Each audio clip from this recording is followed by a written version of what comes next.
This is an examination of the hidden human condition. This is the Hidden Killers podcast With Tony Bruschi. Well, everyone's diving in and trying to figure out who Rex Heuermann is or was or what he is. We've been hearing all different accounts.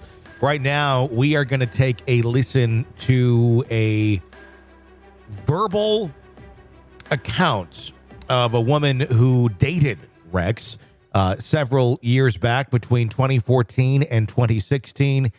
What she experienced with him, some of the bizarre experiences that she had with him, and adding another layer to this already very disturbing onion. The woman that we're talking about here is giving this account through her TikTok feed. Her feed name is Your Recovery Stylist. That's her username on TikTok. And this is her account of being on a date with Rex Heuermann. Hey, so y'all asked for my story time about my date with Rex Heuermann, the Gilgo Beach Killer. I don't even know how to get into this. It's crazy to me. So let's just have at it. So I don't really know where to totally begin with this. It was anywhere from 2014 to 2016, and part of me thinks that I should go to the cops and talk to them because he did say information that wasn't let out to the public, and honestly that's what made me lose the date, because I was watching the news and I was following this case.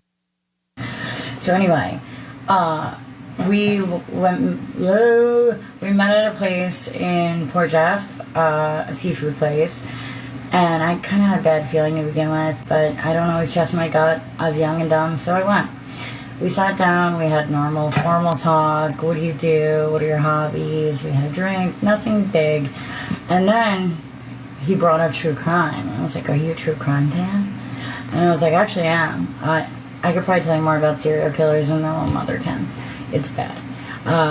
And he was like, well, do you know about the Gilgo Beach Killer? And I was like, of course, everybody on Long Island does. We're all following that case. And he started saying things that, first of all, led me to believe it was not just him. There were other people involved. He is taking the fall, though, I think, for all of them. And I think he will, because I think he'll probably be taken care of out of that deal. So he started saying things in the they-them term and trying to make it seem like somebody who's just really interested in the case.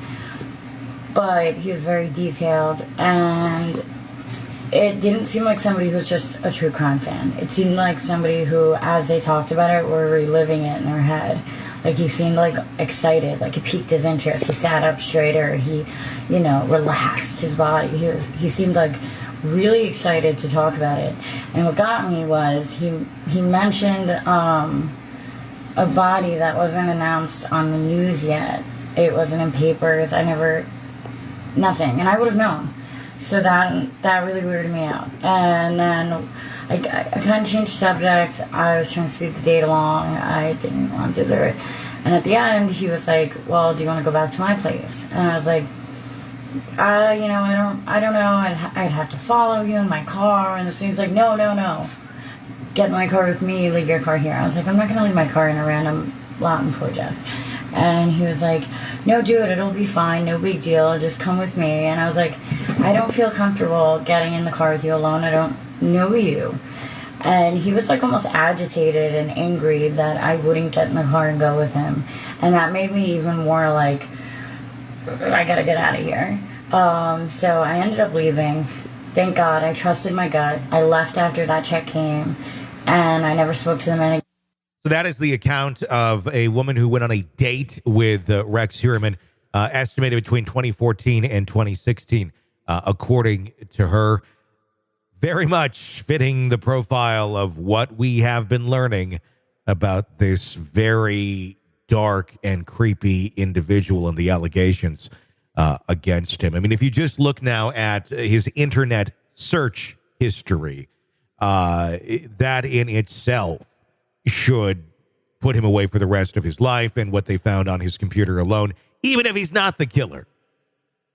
The odds looking at this as being, though, the killer are increasing, I would say, almost by the second, as more people are coming out of the woodwork to talk about the interactions that they had with this man. Amazingly, he was right in front of everyone's nose all of this time. But that's all too often how they survive and how they don't get caught. You want to weigh in on this case? 888-554-5537, 888-5-KILLER. You're consuming the Hidden Killers podcast. Want more? Start binging on all of our true crime podcasts right now through Apple Podcasts and get an ad-free experience when you sign up to be a True Crime Today Premium Plus member exclusively on Apple Podcasts. More of the Hidden Killers podcast dropping soon. Press subscribe now.